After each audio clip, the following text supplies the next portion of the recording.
बिस्मिल्लाहिर्रहमानिर्रहीम, अस्सलाम वालेकुम। आप देख रहे हैं प्रोग्राम कैपिटल व्यू। मैं हूं आपके साथ मशल बुखारी। प्रोग्राम में हमारे साथ मौजूद हैं शहजाद रजा। अस्सलाम वालेकुम। कैसे हैं आप? क्या हाल है? खैरियत से ठीक हैं? ठाक रमज़ान मुबारक हो जी। आपको और आपको आप भी सबको भी नाज़िन बहुत बहुत मुबारक हो और उम्मीद करती हूँ मैं कि सबके रोज़े अच्छे गुजर रहे होंगे। यकीनन अच्छा, यकीनन। चलें माशाल्लाह। नाज़रीन, इसकी एक और वजह जो अच्छी अच्छी खबरें जब आपको सुनने को मिलती हैं तो फिर आप के दिन जो है और आपका रमज़ान जो है वो और ज़्यादा खुशगवार हो जाता है, क्योंकि सबसे बड़ा मसला जो हमारे अवाम का है वो महंगाई है। और उसमें हम देख रहे हैं कि जो डिसीजंस हुकूमत की तरफ से किए जा रहे हैं वो ऐसे हैं कि अवाम तक जो अशियाए ज़रूरियाँ हैं उनकी रसाई जो है वो आसान बनाई जा सके। हुकूमत ने जो सबसे अच्छी बात है जो आज हम सबसे पहले जिक्र करेंगे जिसका अपने प्रोग्राम में, वो ये है कि हुकूमत ने तमाम जो पेट्रोलियम मसनूआत हैं उनकी कीमतों में कमी का ऐलान किया है। पेट्रोल ₹1.79, हाई स्पीड डीजल ₹2.32, जबकि मिट्टी का तेल जो है ₹2.06 कम किया गया है। और इस तरह जो पेट्रोल की कीमत है वो कम होकर ₹108.56, हाई स्पीड डीजल ₹110.76 और मिट्टी का तेल ₹80, जबकि लाइट डीजल ₹77.65 जो है वो इस वक्त हो चुका है। इससे पहले नाज़रीन 1 अप्रैल को भी आपको याद होगा कि पेट्रोलियम मसनूआत की जो कीमतें हैं उनमें कमी की गई थी और अब ये दूसरी मर्तबा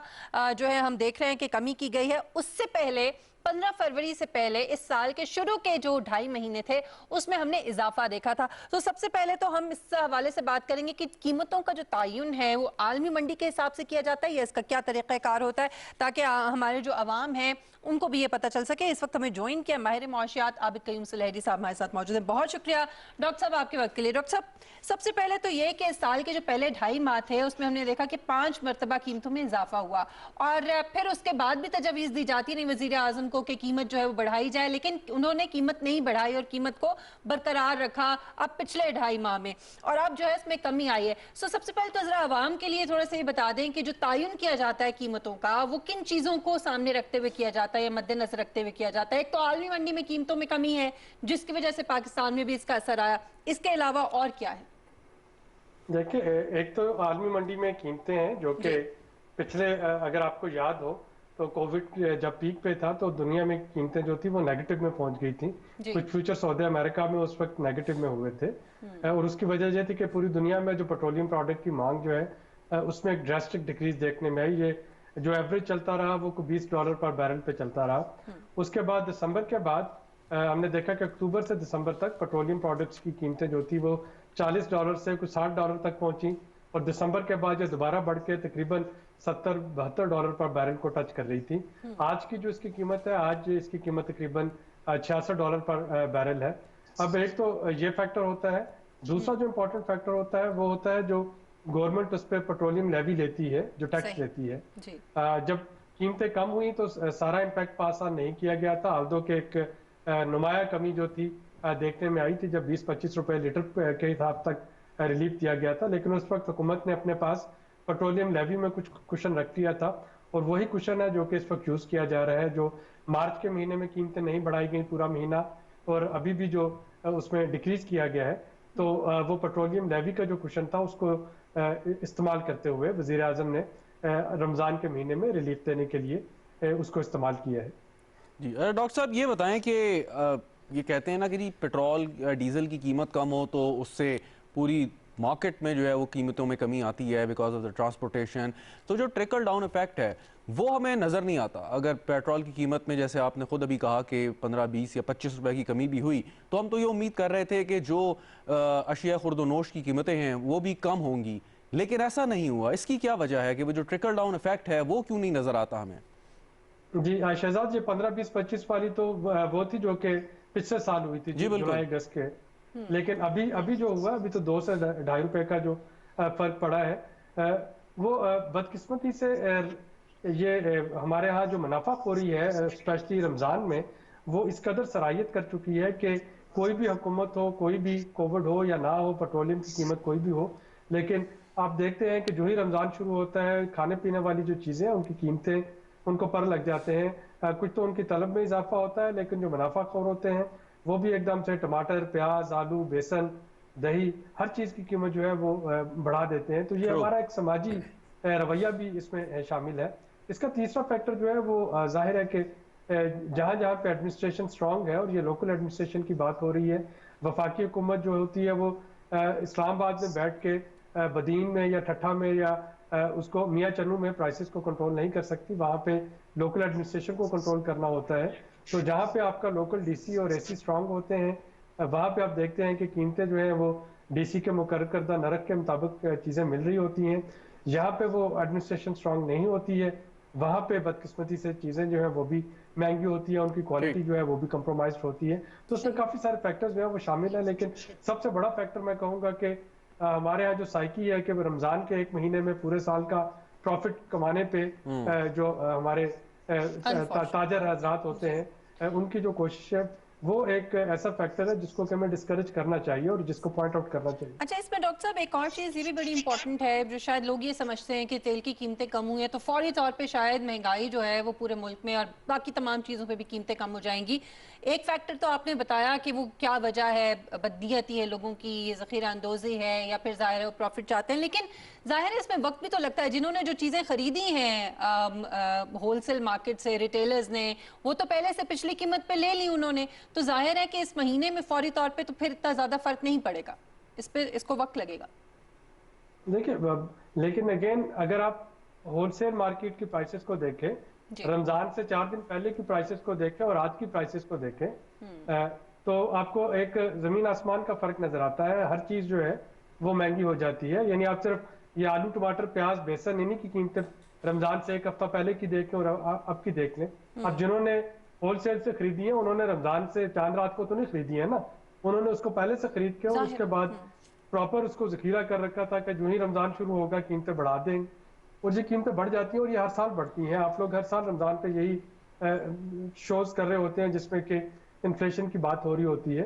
तो एक बात तो ये है कि पेट्रोलियम प्राइसेस कम होने से फौरन उसका फायदा नहीं होगा, कुछ डिलेड फैक्टर होता है। लेकिन दूसरा ये भी है कि ये समाजी रवैया, इसको डिस्करेज करने की जरूरत है और हमें होल्डिंग को ना सिर्फ ये कि होल्डर्स को मंजर आम पे लाना होगा, बल्कि सार्फिन को भी अपने रवैये में थोड़ा सी तब्दीली जो है वो करना होगी। क्योंकि अगर हम किसी चीज का बाइकआउट करें तो तभी उसकी कीमत नीचे आएगी।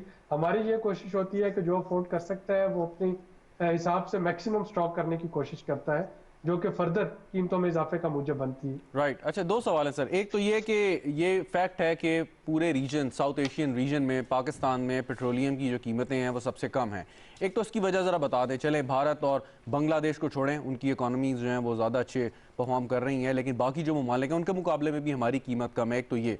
दूसरी बात यह कि असूलन जो दुनिया भर में ममालिक में है कि पेट्रोल या डीजल या जितनी भी पेट्रोलियम प्रोडक्ट्स हैं उनकी कीमतों में यकसानियत नहीं होती। अगर फ़र्ज़ करें एक कार्गो शिप जो है वो, ये जो तेल का शिप जो है ये अगर पोर्ट पे आता है, सो असूलन तो उस जगह कीमत कम होनी चाहिए। अगर वही ऑयल या तेल जो है वो आपको 1000 किलोमीटर दूर ले जाना पड़े, वहाँ पर भी कीमत आपकी पाकिस्तान में एक ही आपको मिलेगी। ये थोड़ा सा बताइएगा। ये एक तो रिलीफ तो है ही है, लेकिन देखा जाए तो ये शायद उन कंपनीज के साथ भी शायद ज्यादती है।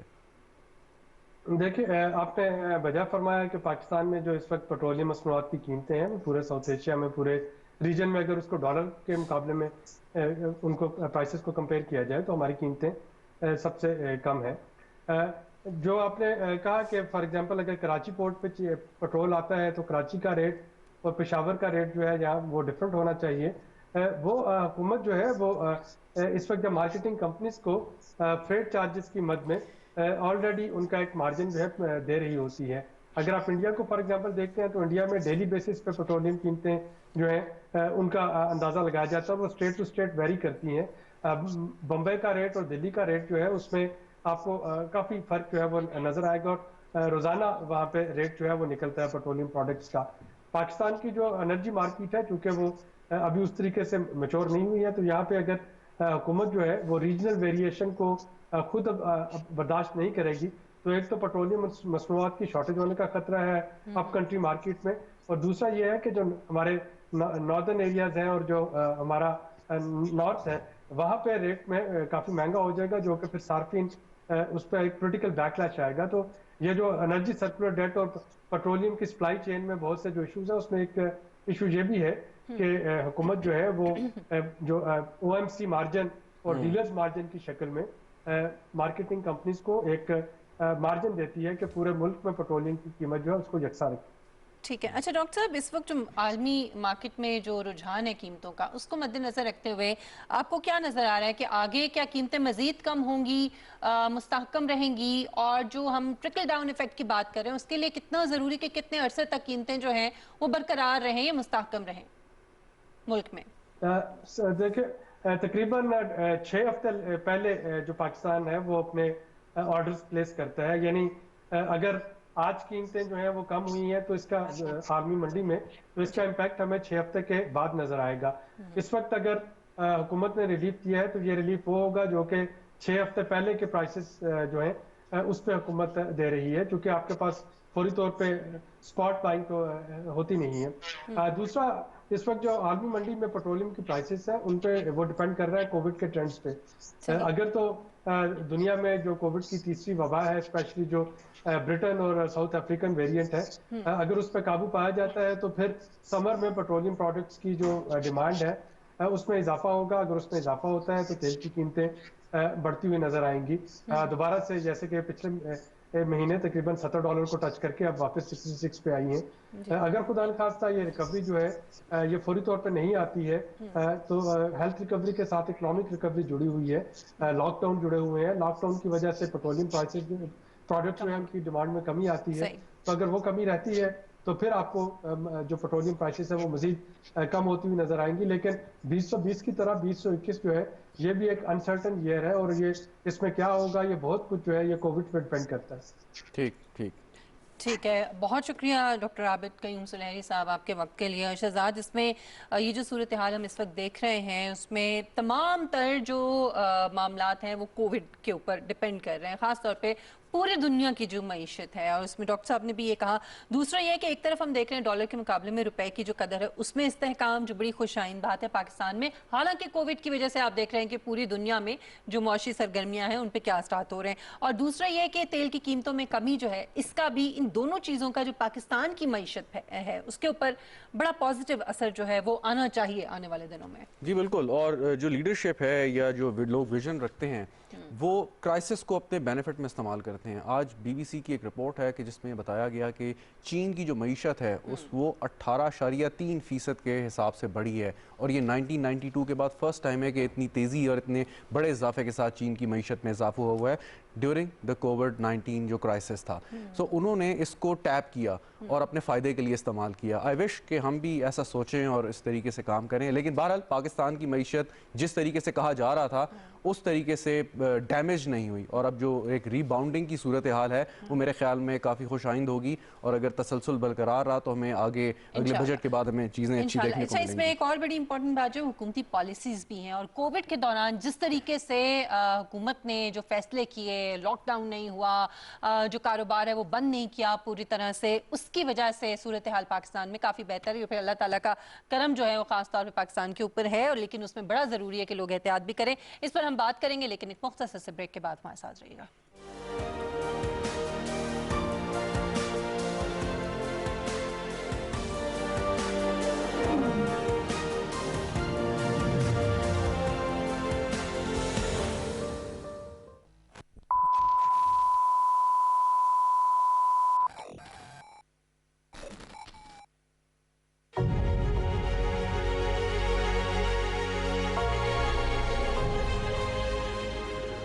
कोरोना वायरस से कितने लोग सेहतयाब हो जाते हैं? इस बीमारी के तकरीबन 97% मरीज मुकम्मल सेहतयाब हो जाते हैं। कोरोना वबा है, एहतियात जिसकी शिफा है।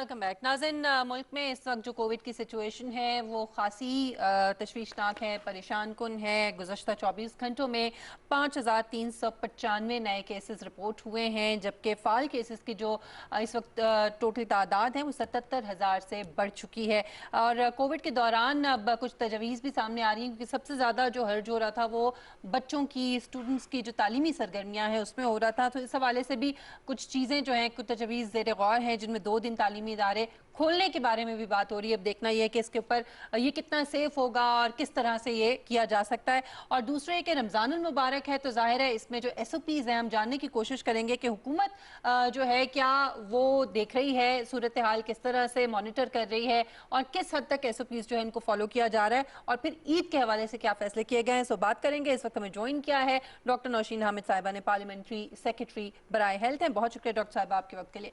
डॉक्टर साहब, इस वक्त जो सूरत हाल है किस तरह देख रही हैं आप? कर्व मुसलसल ऊपर जा रहा है, स्टेबल हुआ है, नीचे की तरफ कुछ इम्कानात हैं इसके आने के, कुछ कहा जा सकता है? जी देखिए, इस वक्त मैं समझ रही हूँ कि सिचुएशन बहुत सीरियस है और हर आने वाले दिन के साथ जो है वो हम देख रहे हैं कि केसेस जो हैं उनमें इजाफा ही हो रहा है। और उसका इस तरीके से पता चल रहा है कि जो हॉस्पिटल एडमिशंस हैं इस वक्त उनकी तादाद बढ़ती चली जा रही है। और जो फर्स्ट वेव जिसमें हम समझते थे कि बहुत एक बड़ी पीक आई थी और बहुत ज्यादा केसेस हुए थे, तो उससे ज्यादा एडमिशन, हॉस्पिटल एडमिशन इस वक्त हैं।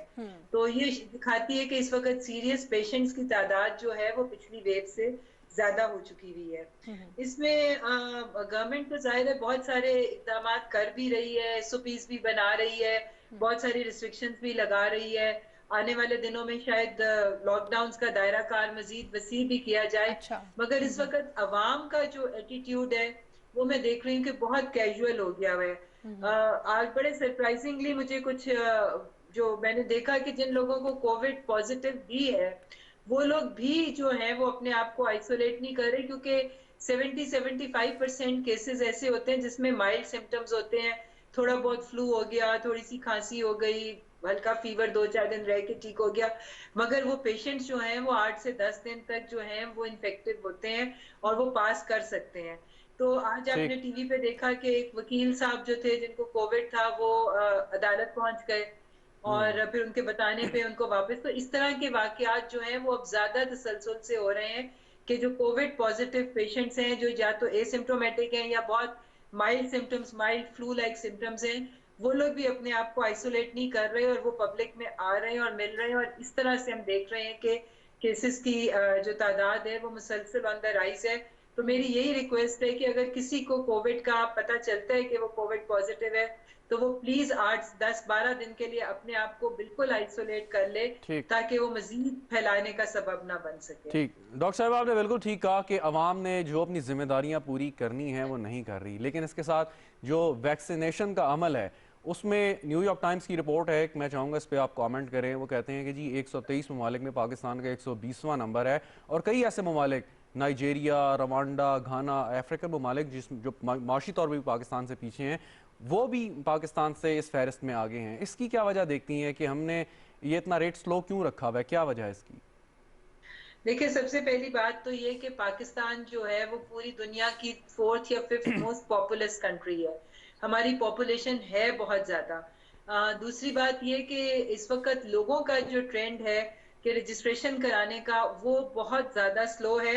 अभी तक आप ये देखें कि हालांकि 50+ के लिए रजिस्ट्रेशन खुले हुए भी बहुत दिन हो गए हैं, एज ब्रैकेट को बढ़ा दिया गया, उससे पहले फ्रंटलाइन हेल्थ केयर वर्कर्स के लिए भी खुली थी, मगर अभी भी 20-21 लाख से ज्यादा रजिस्ट्रेशन अभी तक नहीं हुई। जितनी हुई है उसमें से 11-12 लाख लोगों को या इससे शायद थोड़े और ज्यादा लोगों को लग गई है। और हमारी तरफ से वैक्सीनेशन का अमल जो है वो उसमें कोई रुकावट नहीं है और वैक्सीनेशन सेंटर्स की तादाद भी बढ़ाई गई है। वैक्सीनेशन सेंटर सारा दिन, आपको पता है कि उसके डबल शिफ्ट में काम भी कर रहे हैं, अमला सारा दिन वहां पर मौजूद होता है, वैक्सीन वहां पे मौजूद है। मगर एक रीजन ये भी है कि लोग खुद भी सामने नहीं आ रहे लगवाने के लिए। अव्वल तो रजिस्ट्रेशन ही नहीं करा रहे और जो करवा भी रहे हैं उनमें नो शो जो है वो बहुत ज्यादा है। पहले तो बिल्कुल 30-40% लोग एक सेंटर पे आते थे डेली के जितने स्केड्यूल्ड होते थे। अब थोड़ा सा सिचुएशन बेहतर हुई है कि अब तकरीबन 75-80% तो तक डॉक्टर जो साहब है वो इसका हल क्या टर्नआउट है? हो क्या रहा है। हुकूमत इसी तरह मगर से बैठ के लोगों देखती रहेगी जी कि लोग कोऑपरेट नहीं कर रहे हैं? पूरी दुनिया में लोगों का तो यही इसी तरह का तर्ज अमल है, लेकिन इंतजामिया को सख्त इकदाम करने पड़ते हैं, जुर्माने, सजाएं। क्या आप समझती हैं कि मजीद इकदाम सख्त करने की जरूरत है, हुकूमत को करने पड़ेंगे? जी देखें, ये अभी ईद के फौरी बाद जो है तमाम पॉपुलेशन के लिए खोल दिया जाएगा रजिस्ट्रेशन, और उसके बाद फिर हमारे पास वैक्सीन भी जो है उसकी मिलियंस ऑफ डोजेज इंशाल्लाह ताला ये एंड ऑफ अप्रैल और मई में एक्सपेक्टेड है। उसके बाद डेफिनेटली प्रोसीजर जो है उसको फास्ट किया जाएगा, सख्ती भी की जाएगी, और जाहिर है कि ये मैंडेटरी है हर पाकिस्तानी के ऊपर कि ये वैक्सीन लगवाए, क्योंकि अगर हमने अपनी इस वबा को कंट्रोल करना है तो एटलीस्ट हमने अपनी 65 टू 70 मिलियन ठीक लोगों को जो है वो वैक्सीनेट करना है। ठीक तो इसके लिए चूंकि नादरा में सारा डेटा मौजूद है, सारी चीजें रिकॉर्ड हो रही हैं, तो वो इंशाल्लाह ताला लोगों को इसके लिए कम्युनिकेशन स्ट्रेटजीज भी बनाई जा रही हैं कि लोगों को किस तरह मोटिवेट करना है, किस तरह अवेयरनेस क्रिएट करनी है। तो जैसे ये मजीद खेप वैक्सीनेशन की हमारे पास पहुंचती है तो फिर लोगों को वैक्सीनेशन सेंटर्स तक लाने की स्ट्रेटजी जो है उसको और स्ट्रॉन्ग किया जाएगा। अरे डॉक्टर साहब, क्या ये मुमकिन है कि लोगों को जो कोऑपरेट नहीं कर रहे उनको ज़बरदस्ती वैक्सीन ज़बरदस्ती में मुराद ये है कि कानून के ज़रिए कोई कानून साजी करके लोगों को इस चीज़ पर मजबूर किया जाए कि उन्होंने अपने आप को वैक्सीनेट कराना है लाजमी तौर पर? क्या ये मुमकिन है या नहीं? नहीं जी, बिल्कुल। देखें, जैसे मैंने आपको बताया कि 65 टू 70 मिलियन लोगों को तो वैक्सीनेट हमने करना ही है अगर हम इसको वबा को रोकना चाहते हैं। तो इसके लिए स्ट्रेटजीज तो जरूर बनाई जाएंगी, जिस तरह आपने देखा है कि अभी सिंध के अंदर वहां पे उन्होंने हॉस्पिटल्स में कंपलसरी कर दिया है, या वहां पर यहाँ तक आ गया है कि जो फ्रंटलाइन हेल्थ केयर वर्कर्स नहीं लगवाएंगे उनको नौकरी से निकाल दिया जाएगा। तो इस किस्म के इकदाम मजीद आने वाले दिनों में मैं समझती हूँ कि सख्ती करनी पड़ेगी लोगों को लगवाने के लिए। पर अभी जो लोग रजिस्टर करा चुके हैं एटलीस्ट वो तो सेंटर्स तक पहुंचे ना, वो तो आके लगवाएं। अच्छा डॉक्टर साहब, इसमें एक तो ये है ना कि लोग खुद रजिस्ट्रेशन जो है वो कराएं। दूसरा तरीका ये है कि डेटा जो है वो क्या हमारे पास है तमाम लोगों का उस तरह से आईडी कार्ड्स की सूरत में, या उसके मुताबिक हम खुद उन लोगों की रजिस्ट्रेशन करें और फिर उन लोगों के ऊपर ये लाजिम हो कि फलां दिन फलां वक्त के ऊपर उन्होंने आना है और उनकी वैक्सीनेशन होगी। आने वाले दिनों में क्या ये मुमकिन हो पाएगा? जी बिल्कुल। देखिए, नादरा का डाटा हमारे पास मौजूद है, और जो ये सारा चीज मेंटेन हो रही है वो निम्स है, नेशनल इम्यूनाइजेशन मैनेजमेंट सिस्टम, जो कि एनसीओसी के नीचे आता है। तो वो बिल्कुल ये सारा कुछ मेंटेन हो रहा है, पूरा रिकॉर्ड कि कितने लोगों को वैक्सीन हो गई है, कौन से एज ग्रुप की है, उनके एड्रेसेस क्या है, उनका सारा।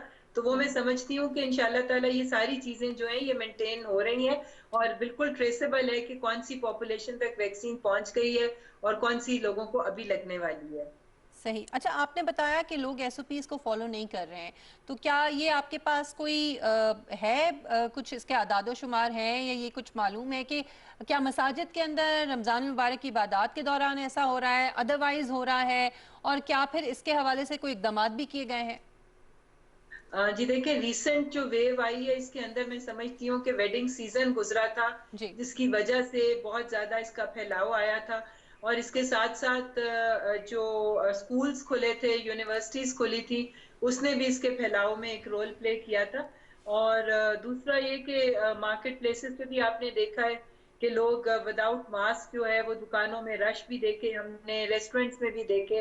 तो ये तमाम चीजों ने मिलजुल के किया है। तो अब गवर्नमेंट डेफिनेटली एसओपीज के ऊपर अब डिसाइड यही हुआ है कि सख्ती की जाएगी, ट्रांसपोर्ट्स भी चेक होंगी, उनमें 50% लोग बैठेंगे। विदाउट मास्क अगर कोई ट्रेवल करेगा तो उसको फाइन होगा। मार्केट प्लेसेस पे अगर कोई विदाउट मास्क आपको पब्लिक प्लेसेस पे नजर आया, उनको फाइन भी होगा।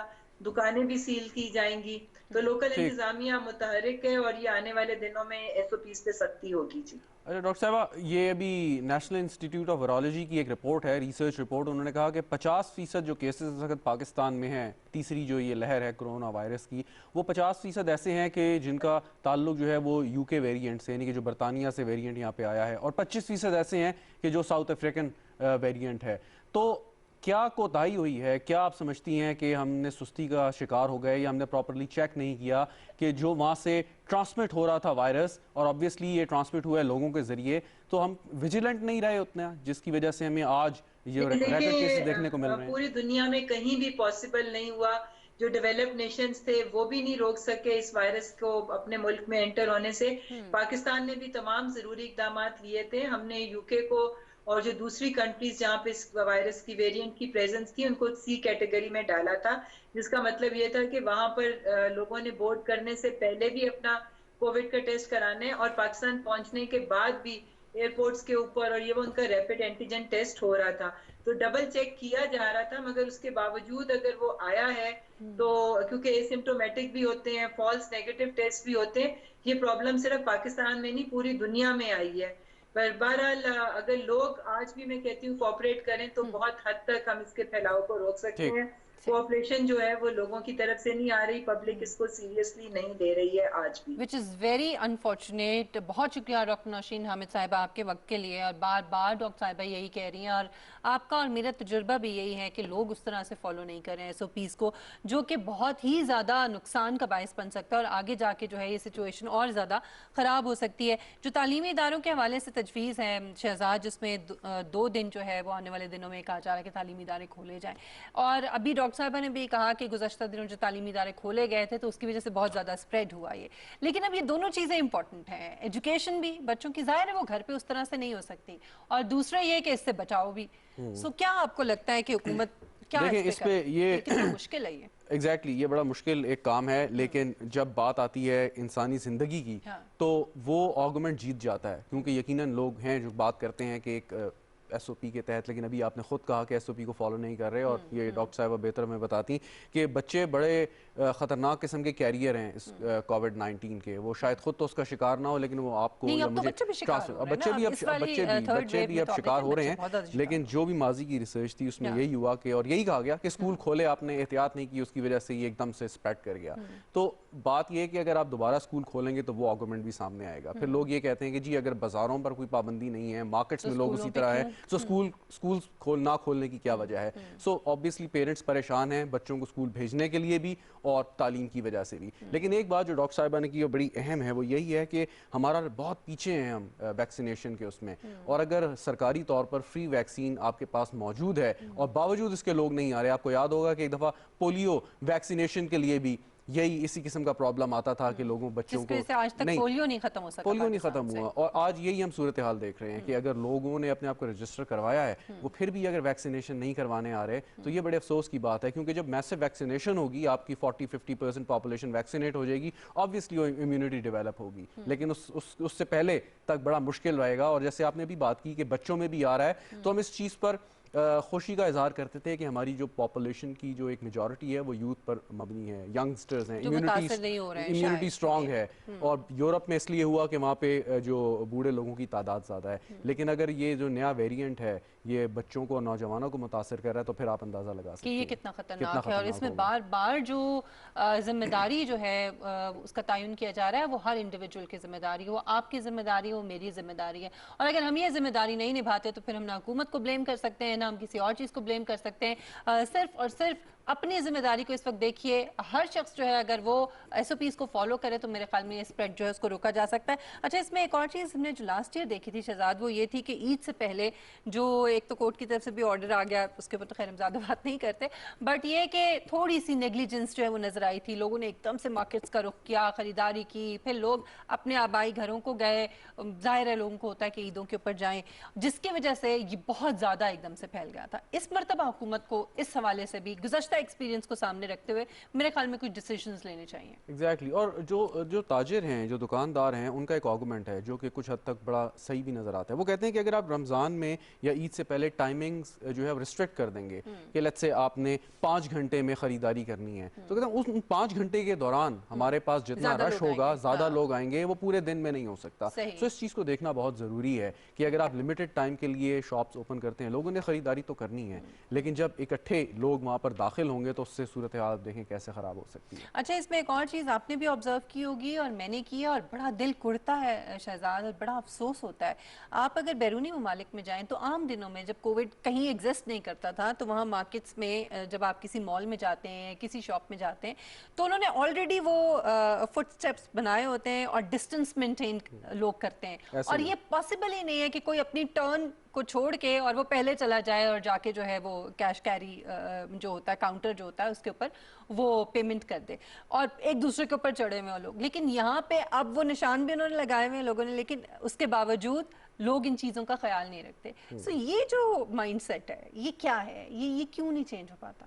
ये मुझे भी समझ नहीं आता। अच्छा। और उससे बाज़ाहिर यही नज़र आता है कि तालीम की कमी कह लें या आप एक दूसरे का ख्याल ना करें, एक दूसरे को रास्ता ना दें, कोई जल्दी में हो तो आप कोशिश यही करें कि आप पहले निकल जाएं, तो ये एक है, यकीनन है। लेकिन अब मैंने देखा है कि जो बड़े शहर हैं या अगर आप मिसाल ले लें कि आप किसी बड़े डिपार्टमेंटल स्टोर पे जाते हैं, सो वहाँ पे लोगों का बिहेवियर बड़ा मुख्तलिफ होता है, बजाय इसके कि आप किसी यूटिलिटी स्टोर में जाएंगे वहाँ पे लोगों का बिहेवियर शायद मैंने तो आपका बड़े-बड़े मेडिकल अपना स्टोर्स में बिहेवियर देखा है, क्योंकि वो एक ऐसी जगह है जहाँ हर शख्स ने जाना होता है मेडिसिन लेने के लिए, बट वहाँ पे ये ऐसा कुछ नहीं, अनफॉर्चुनेट है, जो कि नहीं होना चाहिए। और मेरे ख्याल में सबके लिए ये ज़रूरी है कि उनकी ओरिएंटेशन की जाए, जो कि बहुत मुश्किल है कि अगर हम वैक्सीन लगाने से गुरेजा हैं तो हम लाइन सीधी बनाने कैसे बनाएंगे? हम बुनियादी सी बात है। इस पे भी बार-बार लोगों को दिखाने, डेमोंस्ट्रेट करके बताने की जरूरत है, अवेयरनेस क्रिएट करने की बात है। जैसे डॉक्टर साहिबा से भी मैंने एक सवाल किया था कि ज़बरदस्ती क्या आप लोगों को पकड़ पकड़ के वैक्सीन लगाएंगे या आप कोई कानून साजी करेंगे कि अगर आप वैक्सीन नहीं लगाएंगे तो इतना जुर्माना होगा या आपको सज़ा होगी? आपको याद होगा जब पोलियो की ये बात आई तो ये भी बात सामने आई थी कि अगर आप कोई भी पेरेंट्स जो है वो बच्चों को पोलियो वैक्सीन के ड्रॉप्स नहीं दिलवाएंगे तो उनके खिलाफ कार्रवाई की जा सकती है। बच्चों की ज़िंदगी का सवाल है। सब पूरे के पूरे आपकी जो है पाकिस्तान की हमारी पॉपुलेशन है उसकी ज़िंदगी का सवाल है। तो यकीनन ये आपको कुछ करना पड़ेगा। अगर कानून साजी भी करनी पड़ी तो आपको मेरे ख्याल में करनी चाहिए। अच्छा, इसमें जो सिविक सेंस है ना वो बहुत मैटर करती है। आपने बैरूनी ममालिक में देखा होगा कि इससे पहले कि कानून हरकत में आए, लोगों की जो नज़रें, अगर आप कुछ गलत करते हैं ना तो लोगों की नज़रें ही आपको इतना शर्मिंदा कर देती हैं वहीं पे आपके इर्द गिर्द जो लोग मौजूद हैं, यानी आपको वो करने ही नहीं देंगे कोई ऐसी चीज़ जो गलत हो, तो आप वो शर्मिंदा होकर अखलाकी तौर पे खुद से ही अपने आप को। लेकिन एक बात, सिविक सेंस आपने बिल्कुल ठीक बात की, लेकिन उससे ज़्यादा जो एक कानून की डेटरेंस है वो बड़ी अहम है। अब देखें दुनिया भर में जो सबसे बुरी तरीके से जो शहर इफेक्ट हुआ वो न्यूयॉर्क है।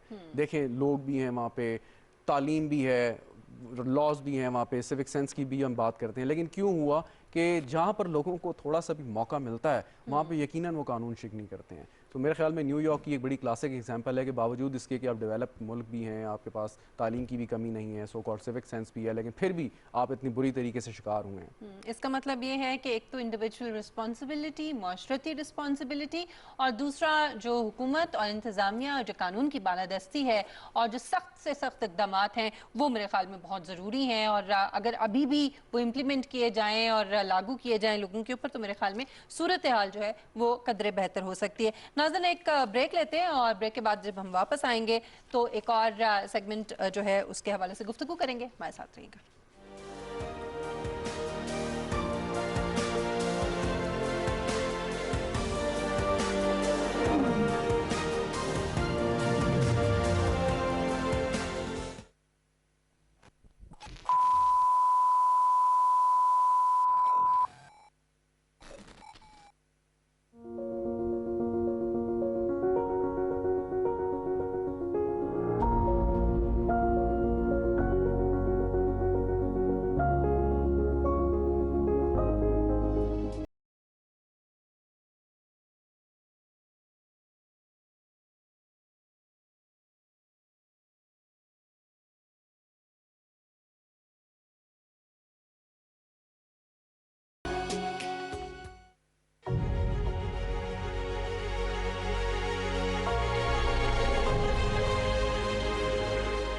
बीमारी के अलामात जाहिर होने में कितना वक्त लगता है? कोरोना की अलामात कम से कम 2 दिन और ज्यादा से ज्यादा 14 दिन में जाहिर होती हैं। ऐसे लोग जो वबाई इलाकों से वापस आ रहे हैं उन्हें 14 दिन तक क्वारंटीना में रहना चाहिए। कोरोना वबा है, एहतियात जिसकी शिफा है।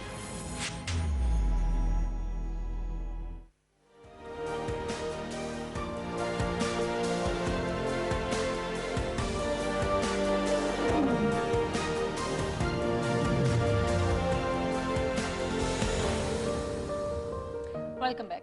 नाज़रीन, मुल्क भर में जहां एहसास प्रोग्राम के बैनर के नीचे मुख्तलिफ प्रोग्राम्स जो हैं वो इस वक्त जारी हैं और उन प्रोग्राम्स के तहत जो अवाम है उस तक बुनियादी सहूलियात और उनके मसाइल के हल की कोशिश की जा रही है, वहीं नौजवान नस्ल जो हमारा आबादी का सबसे ज़्यादा जो तनासुब है वो नौजवानों का है और ज़ाहिर है कि उनको कोई हुनर सिखाना, उनकी एजुकेशन, उनको रोज़गार के मौके फराहम करना मेरे ख्याल में ये सबसे ज़्यादा ज़रूरी है। और हमने देखा कि इस सिलसिले में वज़ीर आज़म इमरान खान साहब ने सक्खर में एक तकरीब से खिताब किया जिसमें उन्होंने ख़ास तौर पे जो नौजवान हैं उनमें इन्वेस्ट करने की जो अहमियत है उसके हवाले से बात की। और आज हम इसी हवाले से इसी प्रोग्राम जो कामयाब जवान प्रोग्राम है जो कि एहसास प्रोग्राम के बैनर के अंडर ही जो है उसका इजरा हुआ और अब वो सक्खर में भी उसके हवाले से तकरीब का इनेकाद हुआ है, ये कहाँ तक पहुँचा है, इसका दायरा कार जो है वो क्या है, टारगेट क्या है और कब तक अचीव होगा और इसमें अब तक क्या क्या कुछ हो चुका है, इस हवाले से गुफ्तगू करने के लिए हमने ज़हमत दी है सेनेटर डॉक्टर सानिया निश्तर साहिबा को, जो कि स्पेशल असिस्टेंट हैं पॉवर्टी एलिविएशन और सोशल सेफ्टी के हवाले से। बहुत शुक्रिया डॉक्टर साहिबा आपके वक्त के लिए। डॉक्टर साहिबा, एक तो मैं ये चाहूँगी कि सबसे पहले जो कामयाब जवान प्रोग्राम है इसमें अब तक क्या क्या जो टारगेट्स थे आपके जो आप समझती हैं कि अचीव हुए हैं, और दूसरा ये कि इसका दायरा कार जो है वो अब कहाँ तक फैला दिया गया है और मजीद क्या टारगेट है। डॉक्टर साहिबा जी, सबसे पहले तो प्रोग्राम में बुलाने का बहुत शुक्रिया। आज सक्खर में जो राजन साहब तशरीफ ले गए थे तो एक तो वहाँ पे सिंध के पैकेज का ऐलान हुआ है और इसके अलावा कामयाब जवान के चेक कुछ डिस्ट्रीब्यूट हुए हैं और फिर एहसास का जो एक पेमेंट कैंप है वहाँ पे वो तशरीफ लाए थे। ठीक। तो कामयाब जवान जो है उसके तहत तो एंटरप्रेन्योरशिप के लिए नौजवानों को बैंकों से कर्जे दिए जाते हैं सब्सिडाइज्ड रेट पे और आज तकरीब में कुछ चेक्स डिस्ट्रीब्यूट हुए थे। एहसास प्रोग्राम का जो आज इवेंट था वो इसलिए अहम था क्योंकि आज वजीर आज़म साहब ने ऐलान किया है कि पहले एहसास प्रोग्राम के तहत 70 लाख खानदान जो थे उनकी मुआवनत होती थी एहसास के किफालत प्रोग्राम के जरिए, मगर अब उस हद को बढ़ा के 1 करोड़ 20 लाख खानदान कर दिया गया है। तो ये एक बहुत बड़ी ये एक बहुत ही अहम फैसला है हुकूमत पाकिस्तान का। जी। हमारा जो एहसास का सर्वे है वो अभी 80% मुकम्मल हो गया है। अच्छा। और 80% सर्वे मुकम्मल होने पर जो नए हकदार खानदान सामने आए हैं जो जिनकी जो एसरटेन हुए हैं कि ये खानदान जो हैं ये नए सर्वे की बुनियाद पर हकदार हैं, उनको हमने पेमेंट्स का सिलसिला इसी हफ्ते शुरू किया है और उसके लिए हमने एक 8171 की SMS मुहिम का इजरा किया है जिसके जरिए लोग अपना शनाख्ती कार्ड नंबर 8171 पे भेजते हैं और फिर हम डेटा की जांच डेटा एनालिटिक्स के जरिए जांच पड़ताल के बाद ये तयन करते हैं कि वो कौन सी नई हकदार फैमिलीज हैं, खानदान हैं जो एहसास किफालत से मुस्तफीद होने के लिए अहल करार दी गई हैं और उनको फिर पेमेंट का सिलसिला शुरू हो जाता है। और इसी हफ्ते हमने पूरे मुल्क में 4000 से ज्यादा पेमेंट कैंप लगाए हैं। ठीक। तो आज वजीर आज़म साहब ने सक्खर में एक पेमेंट कैंप का दौरा किया है और इसके साथ साथ उन्होंने कामयाब जवान के चेक्स भी दिए हैं। तो ये 2 सेपरेट प्रोग्राम्स हैं। हम बहुत क्लोजली काम करते हैं मगर एडमिनिस्ट्रेटिवली कामयाब जवान और एहसास सेपरेट प्रोग्राम्स हैं। जी बिल्कुल, यकीनन। डॉक्टर साहब एक बात ज़रूर बताइएगा, वो ये कि कामयाब नौजवान प्रोग्राम के तहत जो स्टार्टअप्स हैं नौजवानों के और उसके तहत वो कर्जे हासिल करते हैं, तो अमूमी तौर पे हमने देखा कि जो नौजवान हैं अगरचे वो नेक नियति के साथ लेकिन वही काम करते हैं जो बहुत सारे लोग पहले कर रहे होते हैं, शायद सिक्योर रहना चाहते हैं कि जल्द अज जल्द जो है उस कर्जे को वापस करें, अपने पाँव पे खड़े हों। कोई ऐसी मिसालें सामने आई कि जो बड़े क्रिएटिव हों, यूनिक हों, कि दुनिया भर में जो ये यूनिक और क्रिएटिव स्टार्टअप्स हैं इनकी बड़ी मांग है, बड़े बड़े जो है अवार्ड्स विन करते हैं, ख़ास तौर पे हमारा हमसाया मुल्क है वहाँ से काफ़ी तादाद में जो ये ऐसे काम शुरू होते हैं। सो ऐसी कोई मिसाल पाकिस्तान में आपको नज़र आई हो, इस प्रोग्राम के तहत आपने देखी हो, कुछ शेयर करना चाहें? जी, कामयाब जवान के प्रोग्राम के तहत पहले तो मैं आपको ये बता दूं कि कामयाब जवान के तहत जो कर्जे मिलते हैं उनका जो क्वांटम होता है वो ज़रा बड़ा होता है, और जो एहसास के तहत जो कर्जे दिए जाते हैं उनकी अमाउंट कम होती है। हम 75,000 तक का कर्जा देते हैं एहसास के तहत जी बिल्कुल। और ये इंटरेस्ट फ्री बिला सूद कर्जा होता है। उससे अगर किसी को उससे ज्यादा का कर्जा चाहिए तो फिर वो कामयाब जवान से कर्जा लेते हैं। तो इसलिए मैंने कहा कि ये दो प्रोग्राम जो हैं ये बड़े क्लोजली काम करते हैं।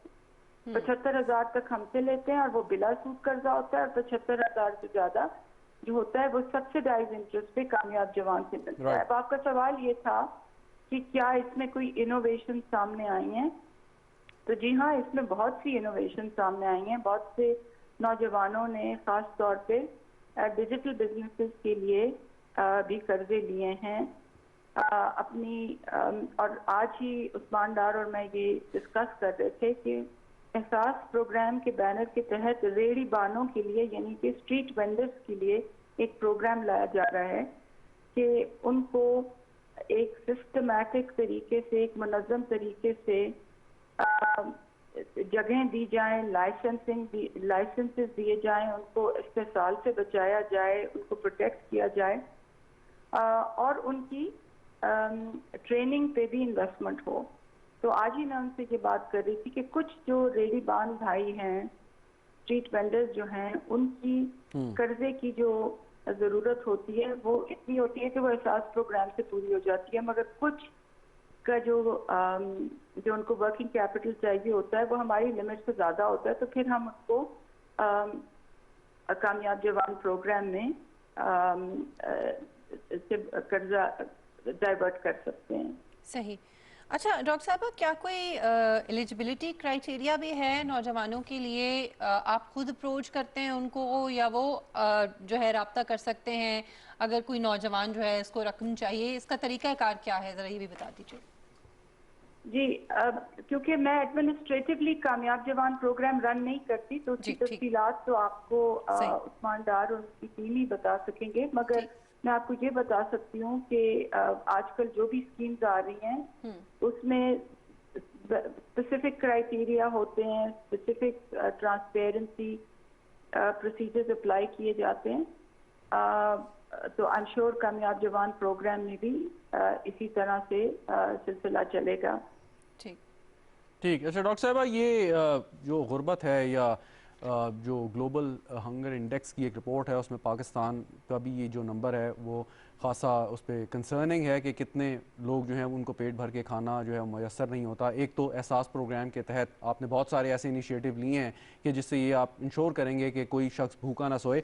दूसरी बात ये है कि एक हद तक या एक टाइम तक तो आप इन प्रोग्राम्स को चला सकते हैं। अल्टीमेट गोल क्या है कि सारी उम्र तो आप किसी को बिठा के खिला नहीं सकते और ना कि खिलाना चाहिए। आपकी कोशिश यकीनन यही होगी कि वो अपने पाँव पे खड़े हों। तो कोई टाइमलाइन जो आपने इस पर डिफाइन यकीनन की होगी कि कब तक हम इस काबिल हो जाएंगे कि लोग खुद अपनी रोज़ी कमाएं इज्जत के साथ और अपना पेट भरे और अपने बच्चों का भी।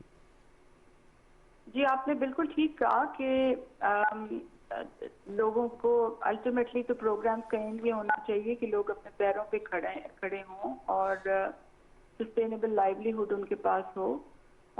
तो एहसास के दायरे कार के नीचे 14 टारगेट ग्रुप को हम टारगेट करते हैं।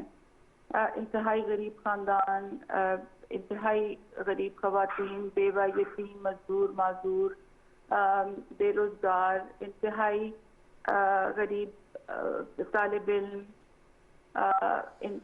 वो अफराद जो बीमारी की वजह से गुर्बत में धकेले जाने खतरा होता है कि वो गुर्बत में धकेले जाएंगे। तो 14 टारगेट ग्रुप्स हैं और 14 टारगेट ग्रुप्स के लिए अलग-अलग प्रोग्राम्स हैं। अब इसमें कुछ ऐसे भी प्रोग्राम्स हैं जो कि लोगों को अपने पाँव पे खड़े होने में मदद देते हैं, जैसे कि एहसास आमदन प्रोग्राम के तहत लोगों को असाफे दिए जाते हैं, यानी कि गाय भैंस, दुकान का सामान, रिक्शे की बॉडी, वेल्डिंग का सामान। फिलहाल ये प्रोग्राम 23 सप्ताह में है और इसको हम अपस्केल करने के लिए पूरी हमारी कोशिश है कि फंडिंग अरेंज हो जाए ताकि इसको हम अपस्केल करें। तो एक तो ये प्रोग्राम है कि लोग अपने पैरों पे खड़े हो सकें। दूसरा अभी भी मैंने जिक्र किया बिलासूद कर्जे का प्रोग्राम है कि 75,000 हद तक लोग इस प्रोग्राम से कर्जा ले सकते हैं। 22 NGO पार्टनर्स के जरिए ये प्रोग्राम हम मुल्क के 100 अजला में इस वक्त चल रहा है और अभी हमने इसको 5 अरब और दिए हैं ताकि इसकी हद 150 डिस्ट्रिक्ट में हम भिजा सकें। तो एहसास के दायरे कार के नीचे तो ज़रूरतमंद लोगों के लिए सिर्फ समाजी तहफ़्फ़ुज़ के ये कैश ग्रांट्स नहीं हैं, मगर कर्जे के और एहसास की मुंतकिली का प्रोग्राम भी है। और जैसे कि मैंने पहले कहा, अगर कोई इससे ज्यादा कर्जा हासिल करना चाहता है तो फिर हुकूमत की जो दूसरी विंडो है वो कामयाब जवान की विंडो है, जो सब्सिडाइज लोन होते हैं। सही, बहुत शुक्रिया डॉक्टर सानिया नश्ता साहिबा आपके वक्त के लिए। इसमें शहजाद ये बड़ी खुशाइन बात है कि अगर ये कामयाब ना हो रहे होते ये सारे प्रोग्राम्स, एहसास प्रोग्राम और फिर उसके अंदर जितने और प्रोग्राम्स हैं, तो उनका दायरा कार जो मज़ीद ना बढ़ाया जाता। सो इसमें मज़ीद फंडिंग हो रही है मुसलसल और मज़ीद इसको जो है वो बढ़ाया जा रहा है। सो ये बड़ी खुशाइन बात है। जी बिल्कुल, यकीनन। और एक चीज़ जो आज के इवेंट में वज़ीर आज़म पाकिस्तान ने अनाउंस की, वो 446 अरब रुपए का सिंध के लिए पैकेज है। उन जो दही इलाके हैं सिंध के, वहाँ पे गैस की फराहमी हो या डैम की तामीर हो या सड़कों की तामीर हो। लेकिन इसमें आपको याद होगा कि इससे पहले एक बहुत बड़े कराची पैकेज का भी ने ऐलान किया था और उस पर बहुत उसको मुतनाज़ा बना दिया गया कि सिंध गवर्नमेंट ने ये कहा कि क्योंकि ये हमारा सूबा है, यानी कि हमारी हुकूमत है, तो ये पैसे जितने भी हैं ये सिंध गवर्नमेंट के थ्रू जो है वो प्रोजेक्ट्स में इन्वेस्ट हों। जब से वफाकी हुकूमत ने इतराज़ किया कि क्योंकि ये वफाक के पैसे हैं तो डायरेक्टली वफाक उन प्रोजेक्ट्स को फंड करेगा। और शायद पोलिटिकल मिसअंडरस्टैंडिंग भी आप उसे कह सकते हैं, या ये कि कंसर्न है कि कुछ करप्शन रिलेटेड इश्यूज़ हैं कि जो वफाकी हुकूमत समझती है कि सिंध हुकूमत के ज़रिए नहीं होने चाहिए। सो बहरहाल अल्टीमेटली अगर ये तनाज़ा चलता रहा तो उसका शिकार वही पसमानदा इलाकों के अवाम होंगे। तो मेरे ख्याल में अब इस पैकेज के बाद ये कम अज़ कम इशू नहीं क्रिएट होना चाहिए कि पैसे कहीं से भी आ रहे हों, असल तो फ़ायदा आवाम का है, चाहे वो सिंध हुकूमत खर्च करे या वफाकी हुकूमत। मेरे ख्याल में मद्देनज़र भी यही बात होनी चाहिए कि वो काम होना चाहिए जो आवाम के बेनिफिट में या उनके बेहतरी के लिए हो, और उन्हीं के हवाले से ये सारे प्रोग्राम्स हैं जो रन किए जा रहे हैं।